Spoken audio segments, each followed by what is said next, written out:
Maayong hapon sa tanan. Salamat sa alawiton o sa mga memory verse. Reading verse di ay. Dili ta maglangan, direta sa Acts chapter 9. Acts chapter 9 verse number 15. So pareha sa giingon ni Brother June, no?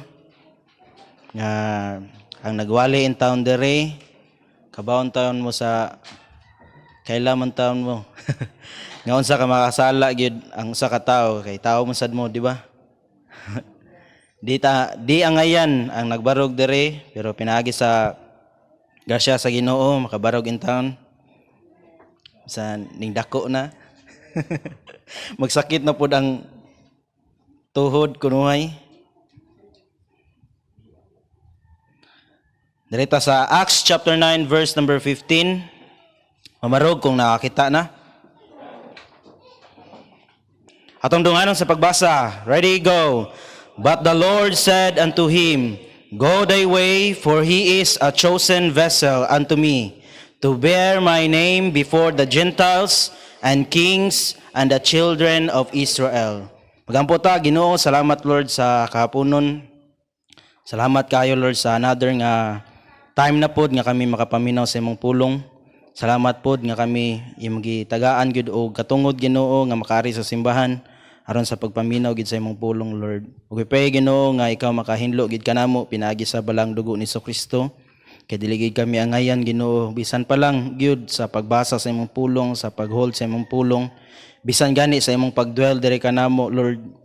Nga great ka opportunity na gid kaya nga imong gihatag diri kanamo nga ang Holy Spirit mo guide diri kanamo magpasabot namo sa yano sa imong pulong ug makabarog diri sa imong simbahan Ginoo. Salamat kaayo sa relationship nga imong gihatag diri kanamo Lord nga dili gid kabayran sa mga butang aning kalibutan nga dili gid angayan ang imong mga katawhan karon Lord nga moatubang diha kanimo bat pinaagi sa grasya, pinaagi kang Jesus Christ nga naghatag og kapasayloan diri kanamo nga iyang gihatag iyang kagalingon para kami mahimong alagad diha kanimo Ginoo. Salamat kaayo sa opportunity nga ikaw magagamit pud kanako karong hapuna.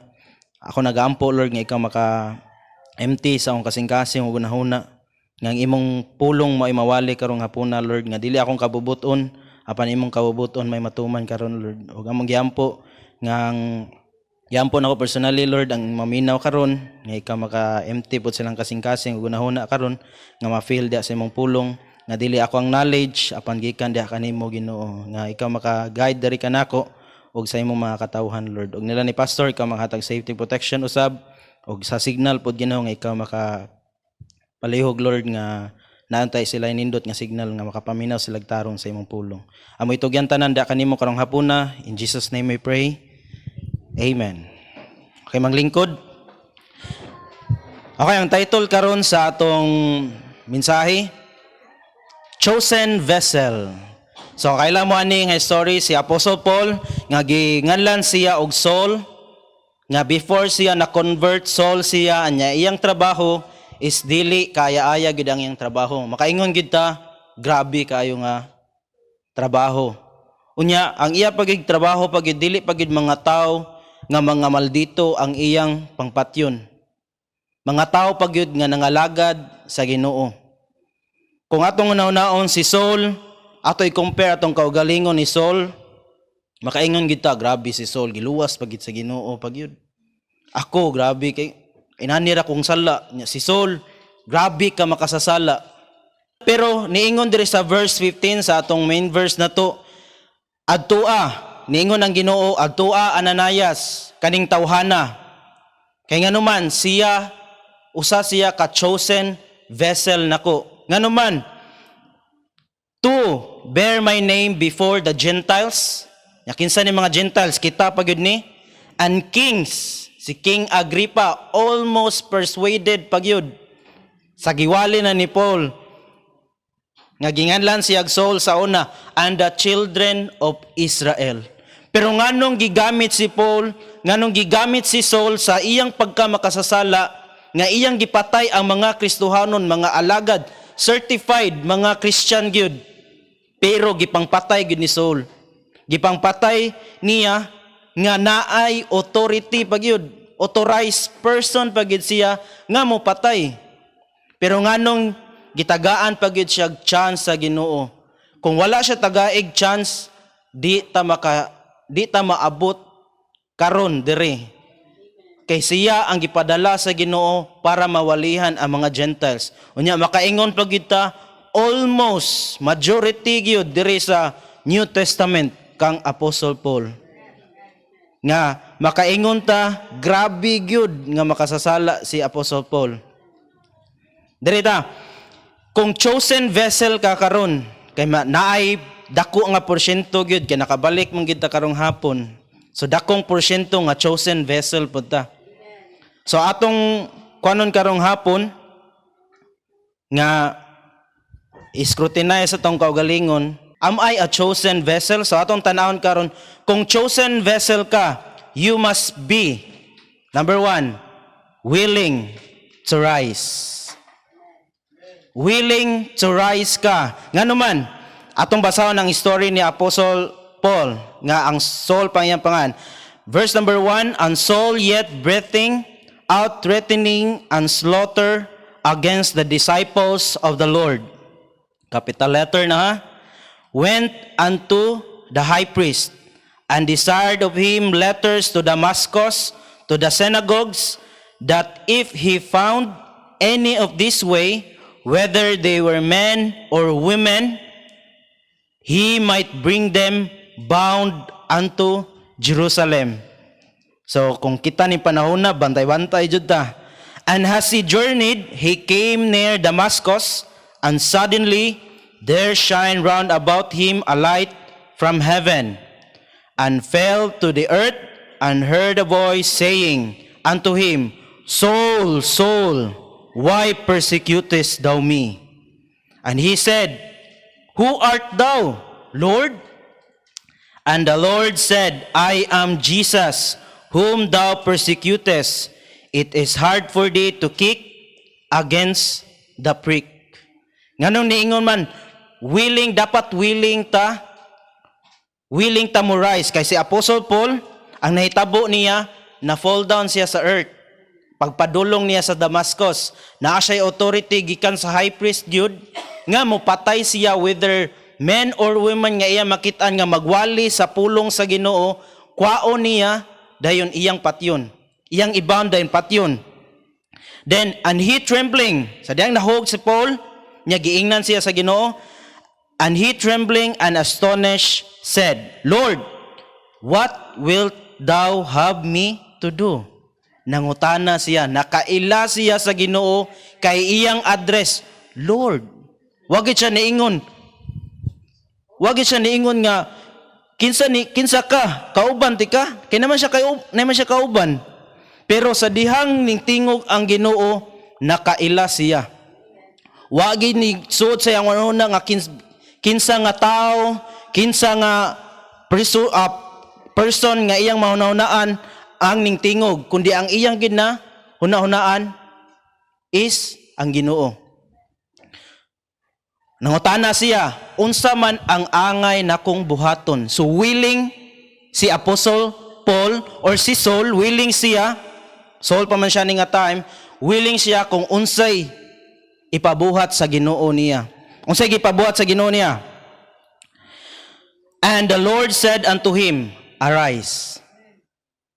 Bangon diha, kay nay mga tao nahayahay na sa iyang paghigda, din amo bangon. Lisod po kaon ang tao nga nagmata. Kaya naman dili siya willing mo rise. Giingnan ka, bangon diha. Kundi kang bangon, bubuan ti kag tubig ron. Pero si Apostle Paul, sa gibuhat ni Apostle Paul, sa gingon sa Ginoo sa, Arise and go into the city, and it shall be told to thee what thou must do. So sa gibuhat, and the men which journeyed with him stood speechless, hearing a voice, but seeing no man. Verse number 8, and Saul arose. Willing si Saul nga nimbangon, ang lagi magkamang siya padung sa Damascus. Ning arose gid siya, willing siya, kay nangutana man siya sa Ginoo, Lord, unsa ang angay nakong buhaton? what wilt thou have me to do? So willing siya. And Saul arose from the earth, and when his eyes were opened, he saw no man. But they led him by the hand and brought him into Damascus. Wala siya nagpa, ning bangon siya nga iyahara, pero gigayran siya sa iyang kuyog padong sa Damascus.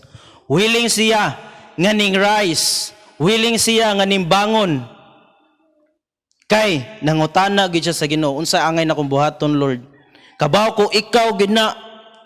Kabaw ko nga gisugo siya, naa siya authority gikan sa mga high priest, gikan sa high priest jud, pero iya gid na ilhan ang tingog sa Ginoo. Dayon niingon, arise. Dapat willing ka. Kung chosen vessel ka karon, kung usa ka chosen vessel, dapat willing ka mo rise. Kaya nga naman, si Jesus Christ, dili kay lang si Apostle Paul iyang giingnan og arise. Dirita sa Matthew chapter 9. Matthew chapter 9, verse number 5. For whether is easier to say, thy sins be forgiven thee, or to say, arise and walk. Si Jesus Christ niya, kay red letter na. But that ye may know that the Son of Man hath power on earth to forgive sins. Then said he to the sick of the palsy, arise, take up thy bed, and go unto thine house. Verse number 7. And he arose and departed to his house.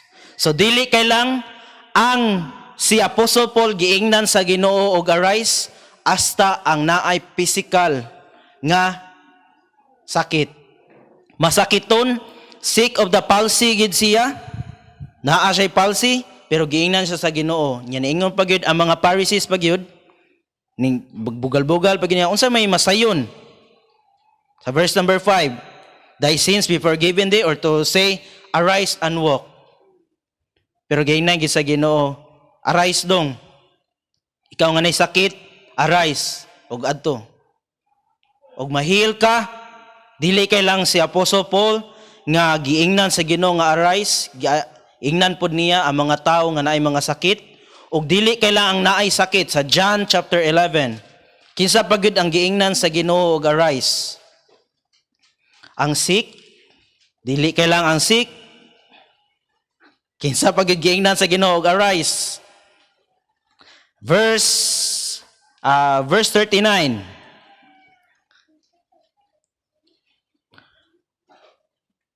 Nana mo? Jesus said, take ye away the stone. Martha, the sister of him that was dead, said unto him, Lord, by this time he stinketh, for he hath been dead 4 days.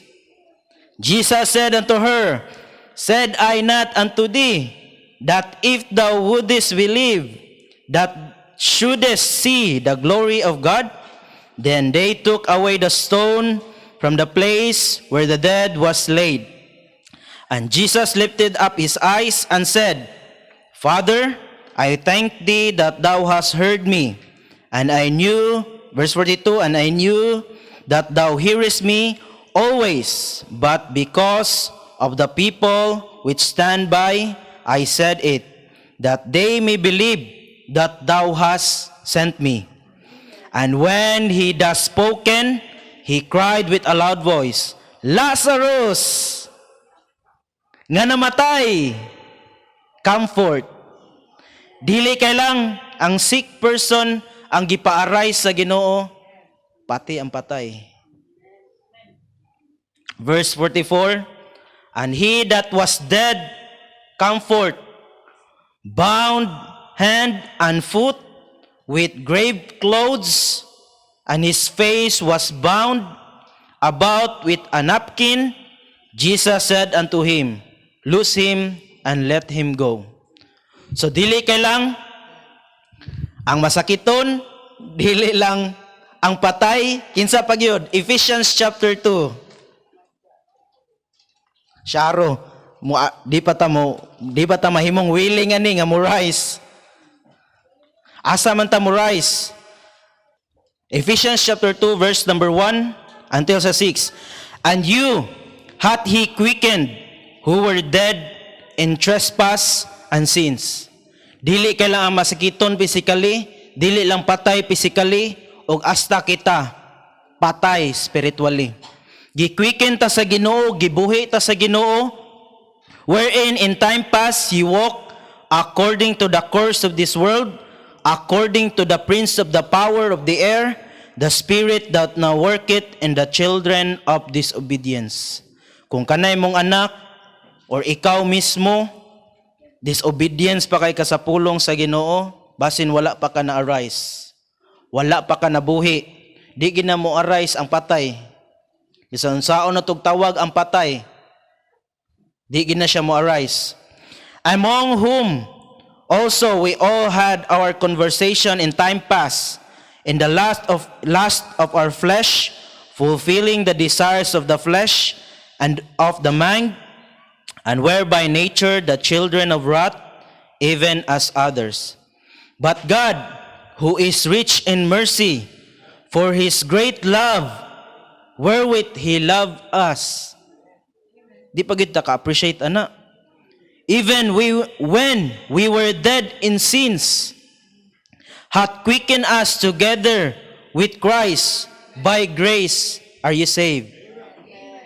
Ye are saved, and hath raised us up together, and made us sit together in heavenly places in Christ Jesus. Sa kanindot no, kung chosen vessel ta unya di ta willing mo rise, basin di ka luwas uy. Basin di ka pinili sa Ginoo. Di ka chosen vessel. Kay giingon na bisan kinsa ang walihan, pero pasalamat ta naigi siya pinili nga mga lagad gyud niya. Karon nga puna kung dili ta willing mo rise, kung di gay ka masakiton, dili ka patay, basin patay ka espirituhanon. So, kung chosen vessel ka karon, you must be willing to rise. Point number 2, if you are a chosen vessel, dapat willing to go ka. Willing to go, asa man? Balik ta sa Acts chapter 9, verse number 9 to 18. And he was 3 days without sight, and neither did eat nor drink.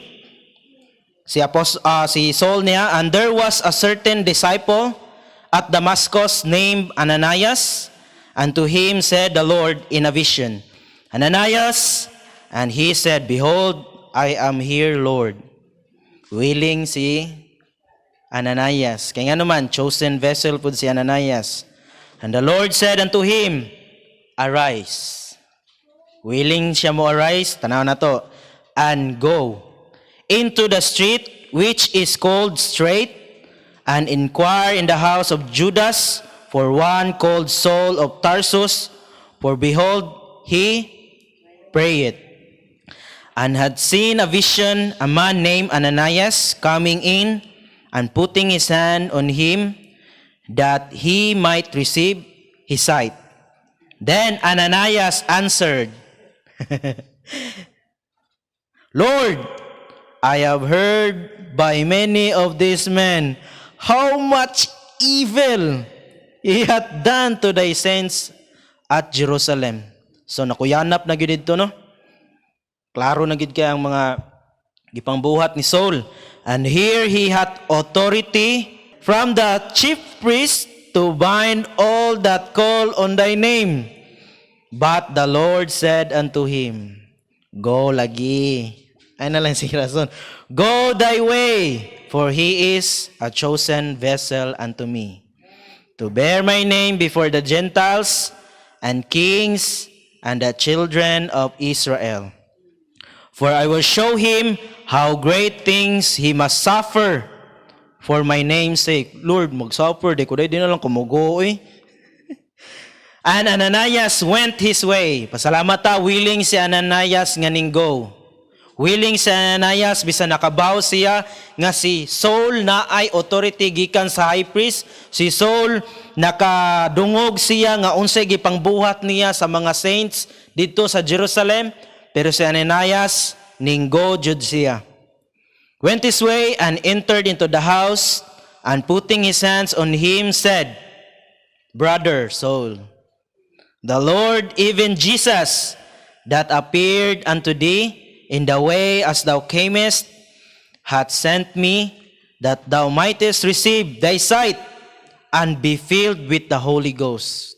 Kung ikaw karon makaingon ka nga grabe ka makasasala, dili ko angayan Lord mo atubang nimo, dili ko angayan makadawat sa kaluwasan, pero tanawa ang kinabuhi ni Saul. Unsa siya kangilngig nga makasasala kung atong i-compare gid no? Makapatay siya, mupatay siya og tao nga nangalagad sa Ginoo. Pero naay plano gyapon ang Ginoo niya. Naay plano ang Ginoo niya nga moadto siya sa kings, moadto siya sa mga Gentiles og mga children of Israel para maluwas. Para mangita na pud siya kung kinsa to ang mga chosen vessel sa Ginoo para mangalagad pud sa Ginoo, pareha niya. Kay ako usa ko makasasala, grabe pa ko nga makasasala, ningon pa siya nga mas labaw pa ko ninyo. Kung inyo pang i-imagine ko, ma-imagine ninyo. Pero gipili ko sa Ginoo. Mao na si Apostle Paul, verse 18, and immediately there fell from his eyes as it had been scales, and he received sight forthwith and arose and was baptized. Then derita sa Matthew chapter 28. Unsa may giingon sa Ginoo nato? Chapter 28 verse 19, nabasa niya nato ganiya. Chapter 28 verse 19 and 20. Go ye therefore and teach all nations, baptizing them in the name of the Father and of the Son and of the Holy Ghost. Kung si Apostle Paul or si Ananias, willing sila nga ning go, nga mangalagad sila sa Ginoo. Kita gimanduan pud ta ni Jesus Christ mismo. Go ye therefore, dapat mo go pud ta. Kung chosen vessel ka, dapat willing to go. Dili lang kay mo arise, dapat willing pud ta mo go para mo proclaim sa iyang ngalan. And then, go ye therefore and teach all nations, baptizing them in the name of the Father and of the Son and of the Holy Ghost, teaching them to observe all things whatsoever I have commanded you. And lo, I am with you. Wala ta na ginusara? Even unto the end of the world. Amen. And then, unsa pagid giingon sa Ginoo? Isaiah chapter 6, kinsa pagid ang willing nga mo go? Isaiah chapter 6, verse 8 and until sa 10.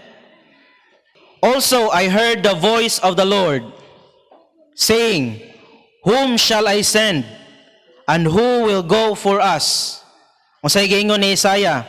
Then said I, Here am I, send me.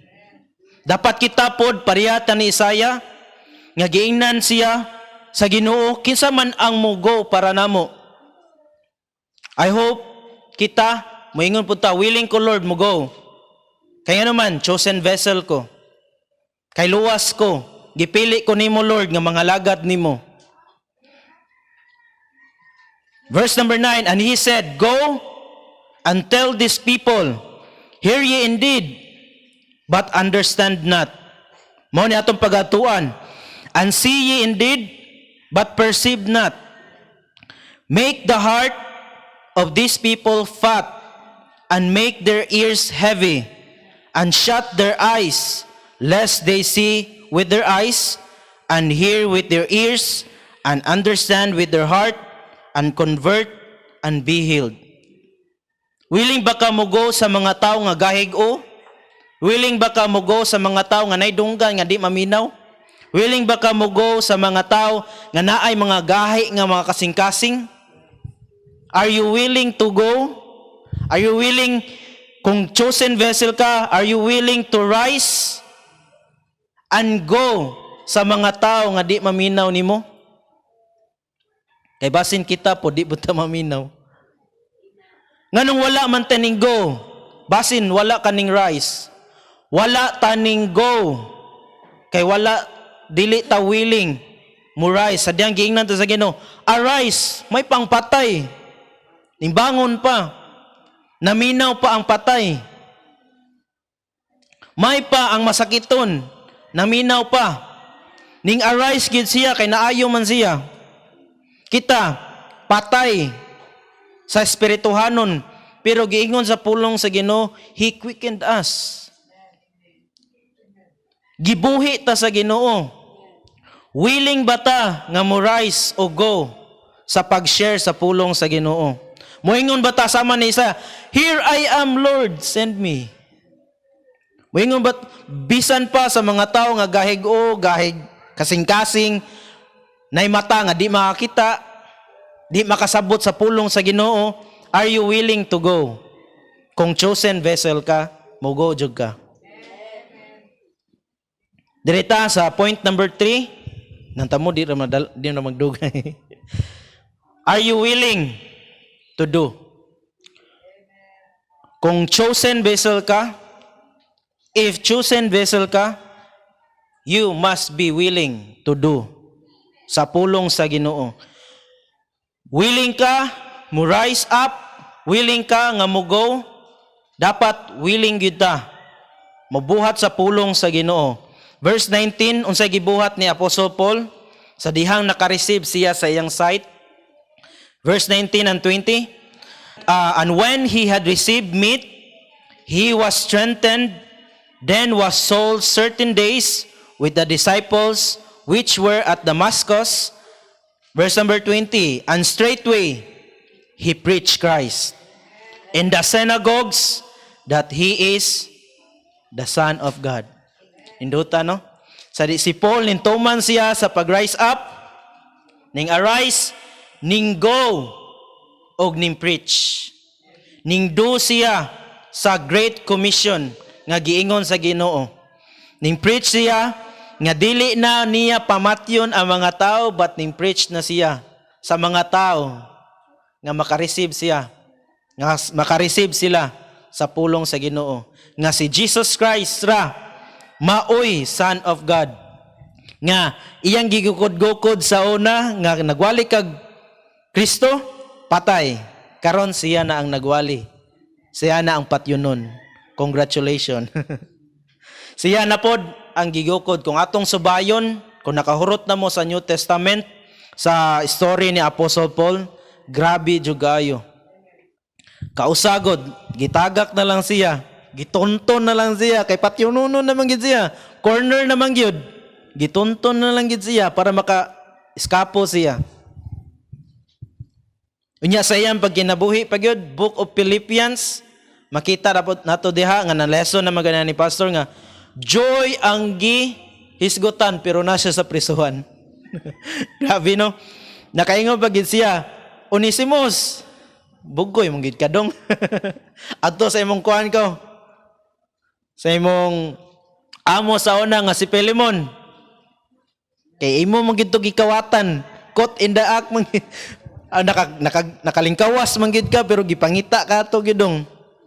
Iyang gisuwatan, put it in my account. Nga naman, kay si Apostle Paul, chosen vessel siya, nakatouch siya sa mga kinabuhi sa tao, makahangyo siya sa mga tao kay tungod ang iyang kinabuhi nahimo ng example gyud. Grabe nga example, gikan sa mamatay tao, nahimo na siyang di pagid nga tao nga ordinaryo nga tao, tigwali pagid sa pulong sa Ginoo. Nya karon siya na ang tigwali, siya nang patyunon. Pasalamat ta sa kanabuhi ni Apostle Paul nga gigamit siya sa Ginoo, gi-chosen vessel siya. Kita ka no? Makaingon ba ka ang mga tao gyud salbahis man siya sa una? Karon salbahis mangyapon. Ni upgrade. Unsa man? Unsa nga changes ang imong gusto? Ang tono or ang kuan? Ang imong gid kinabuhi. Murag gamay na lang jud kuwang. So, kita Kristohanon man gyud ka ta. Kung nasuta na gyud nimo nga chosen vessel ka, dapat willing to rise up ka. Kung ang uban mangilad, ikaw dili ka mangilad. Kung ang uban mamakak, ikaw dili na makita ang bakak. Kung sila manikas, kita dili na manikas. Kung sila mapustag loto, kita di mapustag loto. Dapat willing to rise ta. Moingon ang Ginoo, go and preach the gospel. Make disciples. Ipatutok sila diri nako, ayaw diha ninyo. Kay kung malamba mo, lamba po na sila, pero kung ato silang ilid, padong sa Ginoo, mahimot ang bridge. Ayaw lang ka discourage, kay kung mo-discourage ka, wala na'y muwali sa pulong sa Ginoo. Willing ta, mo go. Make disciples para sa Ginoo. Romans chapter 7, ato bayad ko anon diri? Unsay giingon ni Apostle Paul diri? Dapat willing to do ta. Pero nakaingon si Apostle Paul diri sa Romans chapter 7, verse 14. For we know that the law is spiritual, but I am carnal, sold under sin. So makasasala gyapon si Apostle Paul ha. For that which I do, I allow not. For what I would, that do I not. But what I hate, that do I. So kung unsay ang ganahan buhaton, di niya mabuhat. Kung unsay lagot niyang buhaton, di siya masuko siya buhaton, pero iyang mabuhat. Kaya nga naman, under sin pa man si Apostle Paul. 16. If then I do that which I would not, I consent unto the law that it is good.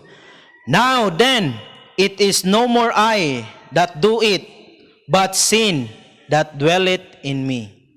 Tungod man guni sa sala, manggod mo na makabuhat ko ana. Pero si Apostle Paul, kuan man si Apostle Paul, kanang kabalo siya. For I know that in me, that is in my flesh, dwelleth no good things. Mana di ginato pa kuno na tong emosyon ba? Mana mo pray gid si Brother John. I-pray gid nato adiri sa atubangan kay emosyon. Murag pareha pag Wednesday ba to nagwali ko no? Nga murag puro na lang hilag. So dili dapat emosyon ang magpa-drive nimo. Dapat ang Spirit of God. Dwelleth no good thing, for to will is present with me. But how to perform that which is good, I find not. Kung kita mismo, kita mo buhat, willing lagi ta mo buhat, pero ang spirit na to is weak, makabuhat gyapon ta sa sala gyud. Mulid na to, pero pasalamat ta nga nay balaod nga magpainumdom na to. Nga moingon ang Holy Spirit, oy, kay numdom ka sa 10 commandments. Oy, bad ni mong gibuhat. Pasalamat tang gitagaan to sa Ginoo na kay para makabaw gid ta nga nakasala ta. Kay kung example good, simple nga example, na mga basura dahil niya, bawal mo labay og basura. So kung mulabay ka, nakasala na ka. Pero kung walay karatula, nya mulabay ka, di ba, kalma ra kay ka. Why, di ka guilty. Way nagtanaw, samot na way nagtanaw. Nya way pagid karatula. Pero kung nay karatula 500 ra bitaw na. Nay karatula. So guilty ka. Pasalamat ta sa law nga mulid na to pod da sa pagkamatarong. Nga magkinabuhi ta nga ang law mulid ginato diha pod kang Kristo. Kay di na ko makaya from 1 to 10. Murag 0 jud ko ani. Kay kung masayop ka sa usa, sayop tanan. Mao na di na ko kaya ang law, mao na diri ko sa law of grace. You know to. Verse 19, for the good that I would do, not. But the evil which I would not, that I do. Ang evil na noon mo na kung buhaton. Now, if I do that would not, it is no more I that do it, but sin that dwelleth in me. I find then a law, that when I would do good, evil is present with me. For I delight in the law of God after the inward man. So ang law sa Ginoo mo dire sugod nato sa kinailaw man, ang inside gyud dapat maoy ma-convert una then outside. Mugawas gina ang imong inward. Kung kinsa ang imong gipasulod gyud sa imong panimalay, di ba ko ang yawa sa panimalay sige lag-away.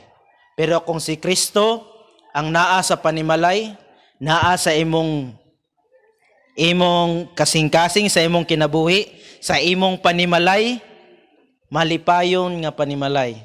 Muna, kumani sa simbahan, nya mugot, kanang daghang problema, muna, pasudla si Jesus Christ. Pasudla ang pulong sa Ginoo. Kay dili gyud mohatag ang Spirit of God o kagulanan diri nato. Di ta ka judge hinoon, base nana na gyud ang naong gid siguro magulanon. Di ginato ma-judge ang tao kung nana gyud ang unsa man na aura, pero malipayon naman para niya. So di ta ka kuha na. So ang kung ipasabot ba, kung si Kristo lang gyud ang naa nato, makabuhat gid ta, makawilling mo mahimo gitang chosen vessel nga willing to do sa iyang pulong.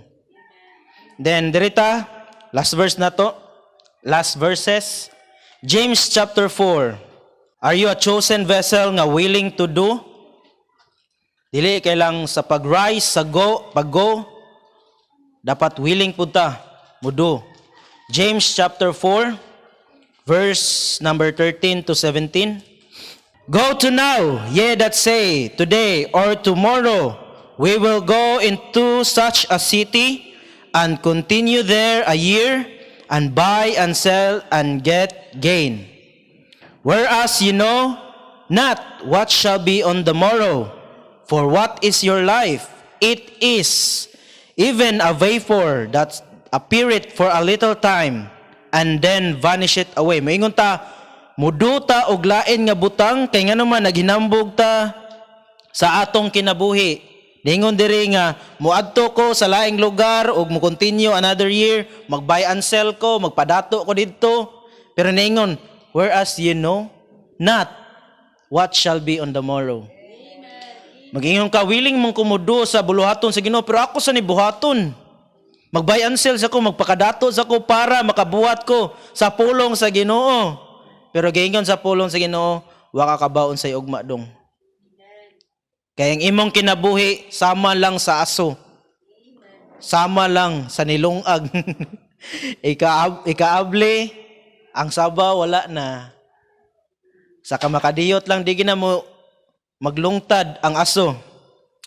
Whereas you know not what shall be on the morrow, for what is your life? Ako basa nagbalik ka. It even a vapor that appeareth for a little time, and that vanisheth away. For that ye ought to say, if the Lord will, we shall live and do this or that. Naginambog na. Buhaton ko ni.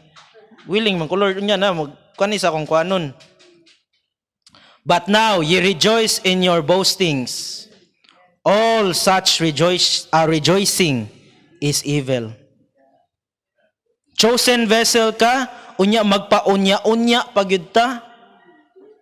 Kaya noon, pila pa kong edad ron, 18, mo-graduate ko mga 24, nya manrabaho ko until 30, mga nagad ako nimo Lord. Nya pag-human ay patay. Chosen vessel, dapat willing ka to do the right thing. Do the right thing because it is the right thing to do. Therefore, to him that knoweth to do good, is it good nga mo buhat ta sa bulaton sa Ginoo? And do it not, to him it is sin. Chosen vessel ta, mo proclaim ta nga chosen vessel ta sa Ginoo, gipili ko sa Ginoo, kay naanhi ko sa simbahan, maminaw ko sa iyang pulong, willing to rise ko, willing to go ko, pero willing to do ko, pero unya na. Kabalo ka, nga unsay nindot buhaton, saktong buhaton, pero wala na to buhata, nakasala na ta. Atong gipanghinambog, taas pa kay atong kinabuhi, magpadato pa ta, magbuhat pa ta sa angay na tong buhaton. Pero niingon ang Ginoo, ayaw pa ginambog na dong, day, kaya ang imong kinabuhi, sama lang sa aso. Sa una, naluwas ko, 16 years old. Karon 17 na. 1 year a day. 16 years old, karon 31 na. Unsa naman, Mike? Na-vanish it away naman ang imong edad. Pero kung sa katiguangon, gid ba? Tadi lang, baby face pa man sa una. Di ka dapat willing to do ta sa pulong sa Ginoo. Chosen vessel ka, karong hapuna, muingon ka nga chosen vessel ka, pero di ka willing to rise, may pangpatay mo, mubangon pa, nya di ka willing to go. Nahinay lang good, po mo ta nagdali ba, pero banishit away, lagi dayon lagi. Alam, pagdali, pero paspas silang. Do it diligently. Be wise as a serpent, but harmless as a dove. Kaya itong kinabuhi, sama lang sa usa ka vapor, nga mo-vanish it away lang. Kabawta unsay saktong buhaton, ang pagbuhat sa pulong sa Ginoo is maoy gid pinakanindot. Pero nganong maoy pinaka-neglect pud nato sa atong kinabuhi. Mga ana bitaw, ang imong anak pinaka-dear nimo sa imong kinabuhi. Pero sa dihang magpabadlong, grabe pud ka dear. Dare. Grabe ka dare nga naman, dear man siya nimo. Mo na ang Ginoo, masuko gid ang Ginoo nga makasala ta kay nga naman, dear man ta niya. Gihigugma man gid ta sa Ginoo. Mo na anak, bunalan gid ti ka kay pinili man ti ka. Paduol balik ay pag U-turn. Balik kay nga naman, dapat buhata ang unsay angay buhaton. Kay mao na ang sakto nga buhaton. Chosen vessel, dapat willing to rise, willing to go, then willing to do, because our life is just like a vapor that appeareth for a little time and then vanisheth away. Dukong ulo, piyang mata. Mga puta, Ginoo, salamat Lord sa kahaponon, salamat sa imong kaayo gid sa imong kinabuhi. Salamat Lord sa imong pulong, salamat sa kinabuhi ni Apostle Paul nga naghatag kanamo og pagtulunan Lord. Nga kami kabaw mi sa imong kaugalingon Lord, nga ikaw nagpili dire kanamo. Kung kami gani pinili kami diha kanimo.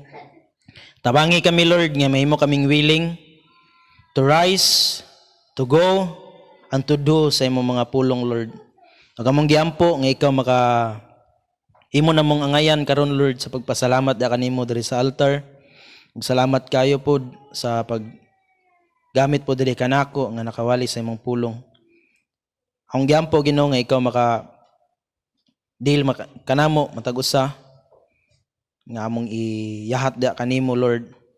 Ang among mga pagampo karon nga magpasalamat kami da kanimo Lord. Tabangi kami nga dili pinaagi sa among kusog, pinaagi sa among kahibalo nga kami mobuhat sa imong bulaton.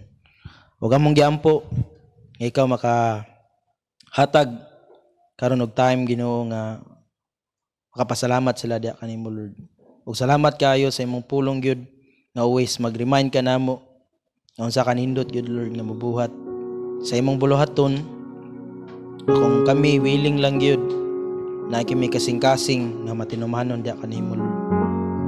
Salamat sa mga katawhan karon nga naminaw nga naabot po diri sa simbahan, na willing sila nga mo-go, willing kami nga mo-rise, willing kami mo-go, ug willing kami mo-do Lord sa imong buluhaton. Salamat kaayo, in Jesus name we pray. Amen.